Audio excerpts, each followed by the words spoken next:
Assalamualaikum warahmatullahi wabarakatuh. Alhamdulillah wassalatu wassalamu ala Rasulillah wa ba'd. Puan Pengerusi Jannatul Firdaus, yang pertama saya ucapkan terima kasih kepada Datuk Kamaruddin bin Abdullah. Lama kenal brother Kamaruddin ni. Dulu masa duduk di airport, duduk minta tolong nak bawa penceramah. Kita muda-muda yang dikasihi Tan Sri Datuk Sri Muhammad Haji Yusuf Latif. Dulu masa saya kecil-kecil, tahu ni ahli politik ni lah. Tahu sebagai wabi. Masih lagi berkhidmat dalam masyarakat. Dikasihi Al-Fadil Datuk Dr. Daniel Zainal Abidin, kira guru saya. Dulu masa kecil-kecil kursus awal-awal dulu 90-an, ujung nama Tamrin, seluruh Pulau Pinang ni, inilah jagohnya.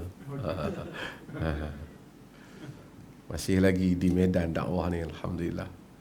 Kita ni mai kemudian Datuk Ghazali, Datuk Amir dan semua pimpinan. Saya sebenarnya bila datang surat AGM ni, saya dah bagi tahu PA saya akan datang. Saya tak tahu saya mari ikhlas kot, bukan nak makan nasi kandap, tapi saya kata pick up lama tak mai. Kemudian semalam banyak ada program. Saya macam teragak-agak tak boleh mai ke tak. Tapi saya decide bagi tahu driver saya lah, kita pergi besok Penang. Dia pagi ni dia telefon saya, kata dia sakit. Jadi bila sakit, saya nak ubah nak pergi kayu basikal dengan Ketua Setiausaha Kementerian datang sekali dengan Tuanku. Saya Tuanku pun WhatsApp hantar suruh pergi kayu basikal. Saya tak kayu berapa hari. Tapi isteri saya nasihat saya. Dia kata, Brother Kamaruddin, dah harap tu, elok kita pergi. Jadi saya pun pick up betul juga kan. Kita pergi lah. Macam mana nak pergi? Pasal masalah saya ni, orang tak ingat jalan. Kalau cerita tak kira, dia pun kata cerita khurafat. Kalau tanya isteri saya, saksi. Kami kahwin lama dah. Balik rumah mak mentua, dekat nak sampai, dia kena beritahu jalan ke mana. Saya tak minat jalan ni. Tapi tak apa. Dia baca wish, saya bawa sendiri, saya datang. So saya datang, alhamdulillah. Jadi saya bawa laju lah tadi. Tapi sekali JPJ dengar, dia nak denda pula. Masih lagi. Saya nak sebut satu hal. Tadi Brother Kamaruddin dah cakap, Tan Sri Datuk Dr. Daniel cakap. Saya nak cakap tentang diri saya. Tapi mudah-mudahan yang saya cakap tentang diri saya ni boleh juga saya kongsi dengan orang lain pada satu sudut. Kita duduk, kita dengar cerita dakwah ni panjang, macam-macam orang harungi. Kita dengar cerita tentang bagaimana menguruskan organisasi. Tapi saya rasa perkara yang paling sukar ialah menguruskan dalaman diri kita sendiri. Ini untuk diri saya.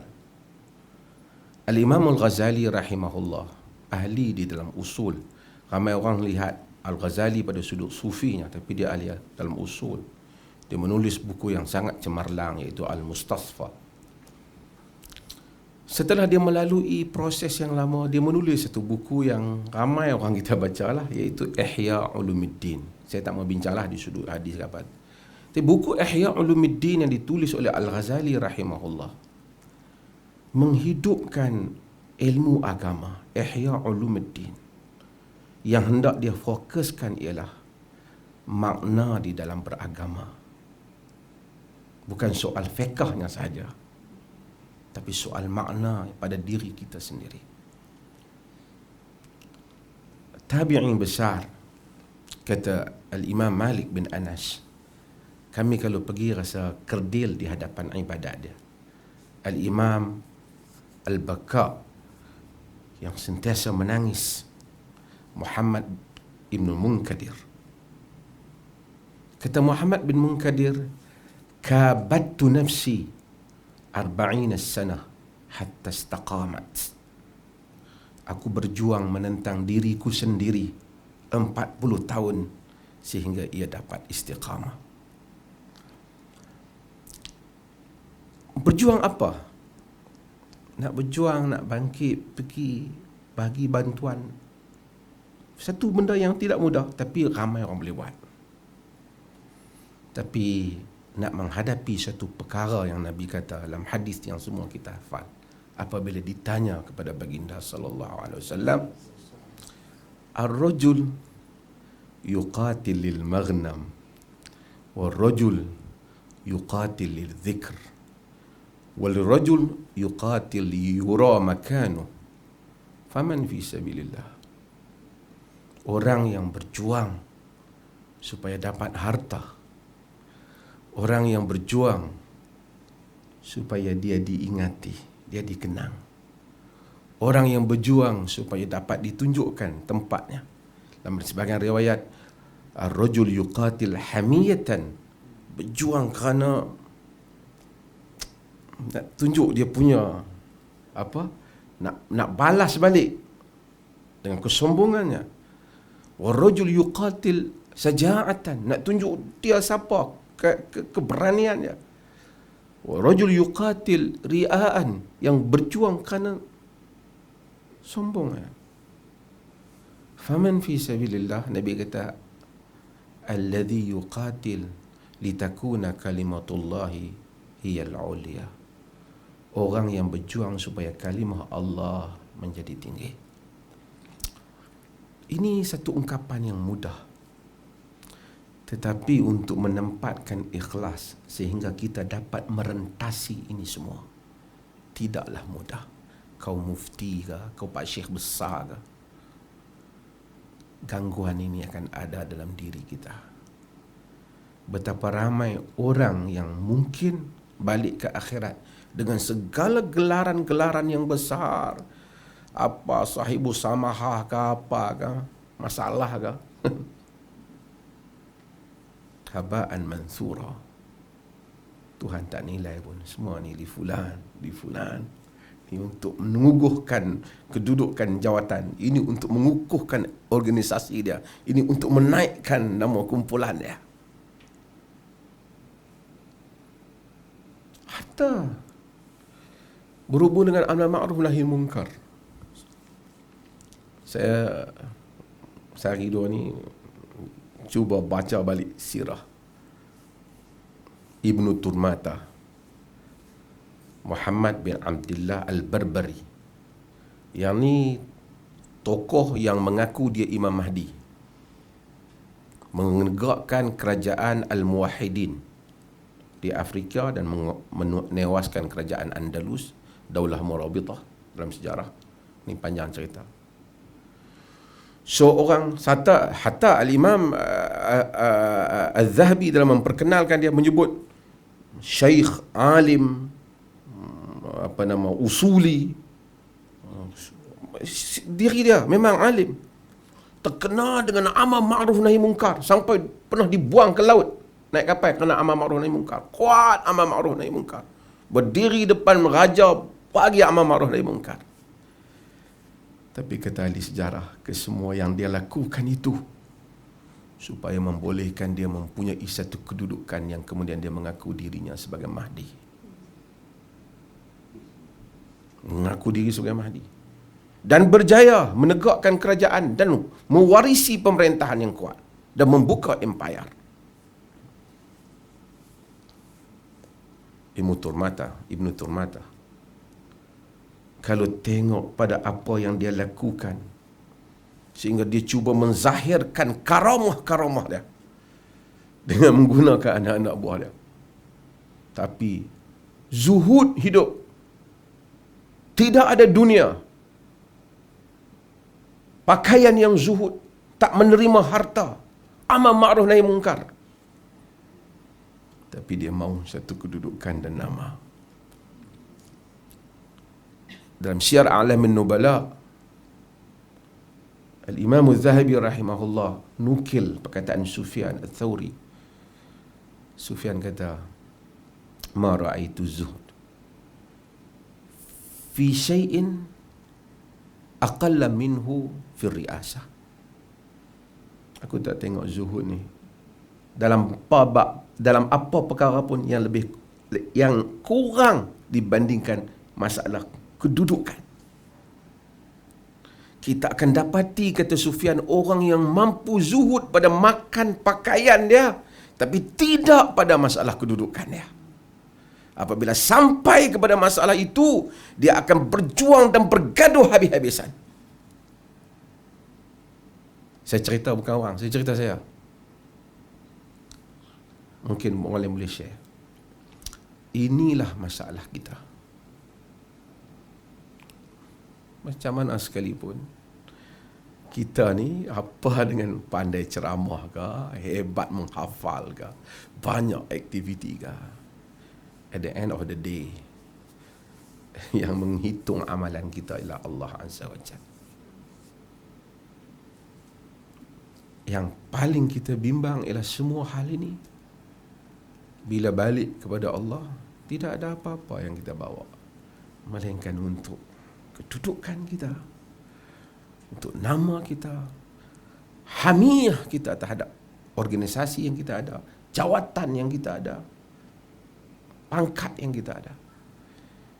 Inilah perkara yang saya rasa, kata Muhammad bin Munkadir, 40 tahun aku berjuang menentang diriku sendiri. Inilah yang saya rasa saya perlu remind diri saya, yang sukar untuk saya hadapi. Mungkin juga sukar bagi tuan-tuan yang mendengar apa yang saya sebut ini. Kerana ramai, dalam riwayat Abu Hurairah, dia pensan apabila membaca hadis tentang Nabi kita masuk neraka orang yang beramal. Liyuqal anta innahu qari, supaya dia kata dia qari, yuqal jari, supaya dia kata dia berani. Semua orang ni zahirnya memang hebat dalam dunia ni, di sisi Allah tidak ada apa. Sebab Uwais Al-Qarani yang datang daripada Qaran, walaupun tak ada jawatan, tetapi lebih mustajab doanya, kena ikhlas dia terhadap amalannya. Saya ingatkan diri saya semua, kerana masalah ini ialah masalah paling besar di dalam hidup kita ni. Sebab tu bab yang pertama, innamal a'malu binniyat. Dalam sebahagian buku sufi rahimahumullah, ialah sufi ni ada macam-macam ya. Tapi minhum sadah ahlu sunnah,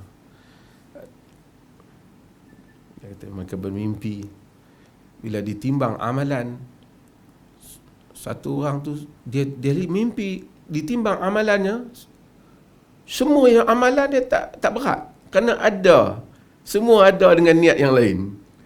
Buat macam ni ada kerana ni, yang ni ada kerana ni. Akan berceramah ada niat, ada juga, tapi nak menunjuk pun ada juga. Kerana orang macam-macam, kerana sampul pun ada juga, macam-macam kan. Tapi akhirnya dia tengok yang berat ialah sekeping roti yang diberi pada orang miskin.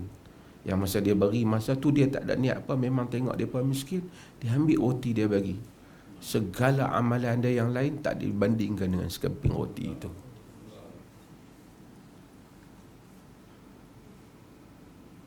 Ini dalam organisasi kita selalu berbicara tentang angka, sistem yang kita gunakan. Al-Ghazali rahimahullah mengingatkan kita balik kepada menghidupkan hakikat agama itu di dalam diri kita sendiri. Yang ini mungkin tak berapa seronok tajuk dia, tapi tajuk inilah paling penting sekali. Kita kadang-kadang bekerja, saya lah, kerana saya fikir mungkinlah tuan-tuan semua kita kan, bila kita bersendirian, tuan-tuan bangun malam, kita akan fikir, dalam tempoh yang lama yang kita buat amalan ni, berapa banyak yang betul-betul kita lillahi ta'ala. Berapa banyak yang betul-betul lillahi ta'ala aku buat. Kerana hak lillahi ta'ala ni dalam hadis tawassul tu boleh tawassul dengan Tuhan, mustajab doa. Walaupun kerana tak mau dengan pelacur, tapi lillahi ta'ala. Tapi kita ni bercampur. Jadi mufti, mesyuarat, campur, ni kerja aku, tak apalah kan, kerja kita buat. Tapi di antara kehendak litakuna kalimatullahi yang ulia, solid hanya kepada Allah dengan campuran-campuran yang lain. Sedangkan Allah itu Maha Suci, dia sangat murka dengan dia disyirikkan. Kalau tidak, saya ingat ramai, syurga tu mudah, ramai orang boleh masuk, persatuan nama macam-macam masuk, terus masuk syurga, banyak amalan di situ. Kadang-kadang bila kita baca hadis berhubung dengan pelacur yang beri anjing itu minum, mungkin kita fikir bagi anjing minum pun masuk syurga, takkan bagi pisang kat masjid orang mayang tak masuk syurga. Tapi kata Al-Hafiz Al-Imam Ibn Qayyim, bukan di situ masalahnya. Masalahnya ketika ia memberikan itu, diberikan dengan kerendahan dirinya sebagai seorang hamba yang mengharapkan keampunan Tuhan. Sementara ketika kita memberi dengan segala kesombongan diri kita. Sekalipun mungkin bukan 10,000 orang di masjid, jauh, anjing adalah anjing, like a dog. Tidak ada satu siapa pun dalam bangsa mana yang memuliakan anjing pun tetap anjing. Tapi Nabi ceritakan tentang anjing kerana bukan soal anjing, soal ketulusan diri itu di dalam melakukan amal itu. Mungkin kita kata anjing bagi cedok air, bagi minum anjing masuk syurga. Takkan cedok nasi bagi orang masjid tak masuk syurga Firdaus. Kan? Kalau secara logiknya. Tapi bukan itu tempatnya. Mukhlisina lahuddin. Ikhlas hanya baginya agama. Inilah perkara yang bagi saya lah paling sukar. Berpuluh tahun orang di Medan ini, kadang-kadang kita fikir, kita pergi tengok, oh ya ramai nak murid aku ni, nak buah aku ni. Banyak tempat-tempat yang kesan daripada aku buat dulu. Tapi bila kita tanya balik, semasa aku buat itu, berapa kadar keikhlasan aku. Sehingga apabila tuan-tuan tengok hari ni, ahli politik besar mana dalam negara kita ni, saya tadi sebut politik, mari zaman berikutnya orang lupa ya Tan Sri. Walaupun pernah buat bangunan apa, akhirnya tinggal nama jalan, tinggal nama, orang lupa, orang hentam dia pula. Kalau nak kira, walaupun manusia melupai. Kalaulah kita hari ni tambah hari media sosial, tambah hari masa begitu pantas, wa yataqarrabu zaman, time is accelerated. Orang lupa generasi hak sekarang ni, dia bukan ingat dah. Sebahagian orang politik ada lah ni, duk cerita jasa mereka. Mereka tu pun tak lahir masa dulu. Dia tak ingat dah. Pergi, orang lupa. Manusia akan lupa. Kalau Allah pun lupa, tak ada apa kita. Tapi manusia mungkin boleh lupa. Orang mungkin boleh salah sangka. Tapi kalau kita ikhlas, cara kita betul, mudah-mudahan ada pahala di sisi Allah. Tidak semua orang akan bertongkat dengan apa-apa organisasi dan jawatan, kedudukan. Tapi akhirnya kita bertanya, nafsi, nafsi, diriku, diriku. Apakah yang aku bawa untuk bertemu dengan Tuhan? Ya Allah, aku bawa jawatan, aku bawa mufti, aku bawa fatwa. Tuhan, tak ada apa, semua ni kau bukan buat untuk aku. Na'udzubillah. Na'udzubillah. Sebab itu pentingnya tahajud, pentingnya baca Quran pada waktu malam, pentingnya sujud. Sebab tu orang berjuang ni tak boleh tinggal qiyamul lail, dia tak boleh tinggal tahajud, supaya dia boleh koreksi diri dia. Dia boleh baca Quran, dia boleh ingat, dia bersendirian dengan Allah. Bukan tahajud ambil gambar buat live bagi orang semua tengok saya duk tahajud. Itu orang tak buat kerja macam tu. Kan? Bukan. Ini antara kita sebab tu. Ini kekuatan yang Allah beri kepada Nabi-Nya supaya kita ingin remind balik. Baca Quran siang-siang. Baca juga tapi tak masuk dalam kalut. Innalaka fin nahari sabhan tawila. Kamu sibuk siang. Tapi bila baca malam, Quran bawa kita ke timur, ke barat, naik ke langit, turun ke dunia, kembali pada diri sendiri. Akhirnya kita mesti jadi manusia akhirat sentrik. Kembali pada akhirat. Kalau itu berlaku, kita tak banyak kecewa dalam hidup ni. Ada orang kedah kaki kita, ada orang luku kita, tikam kita. InsyaAllah tak apa. Aku yang ni bukan dia punya hal. Aku ni dengan Allah Ta'ala. Kalau Allah redha, aku tak apa. Kalau Allah tak redha, dia orang pun marah kalut. Kan? Kalau Allah redha, orang pun redha, ekstra. Alhamdulillah. Itulah ni sembang lah kan. Sembang main nak bagi pandangan pada sahabat-sahabat yang lebih banyak bekerja ni tak padan. Tapi sembang. Saya rasa ini semua tak balik pada buku organisasi kita, balik pada diri kita sendiri, antara kita dan Tuhan kita. Mudah-mudahan selamat bermesyuarat dan mudah-mudahan Allah rahmati kita, dan semoga kita benar-benar berada pada jalan ini sebagai pejuang. Apabila kita ikhlas, mudah-mudahan Allah menolong kita. Dunia berada Kamarudin, Datuk Kamarudin boleh mengepung kita. Tapi kalau Allah menangkan kita, badai tidak dapat menumpaskan kita. Kalau Allah tewaskan kita, kita tewas. Ribut macam-macam. Semua telah saya menelan dakwah ni banyak ribut tu.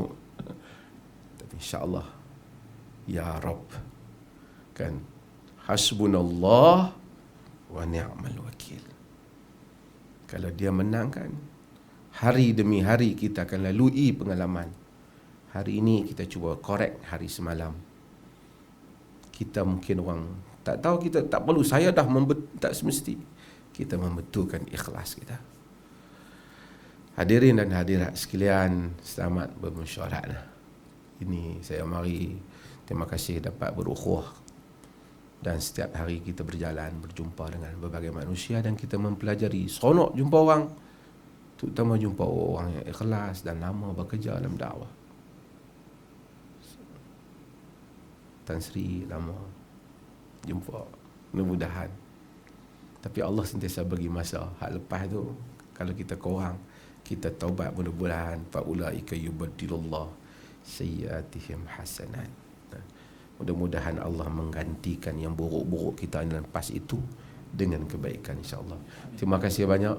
Saya sebenarnya tak padan nak rasmikan ni, tapi dah hajat. Dengan bismillahirrahmanirrahim kita merasmikan mesyuarat kali ini. Sekian, wassalamualaikum warahmatullahi wabarakatuh.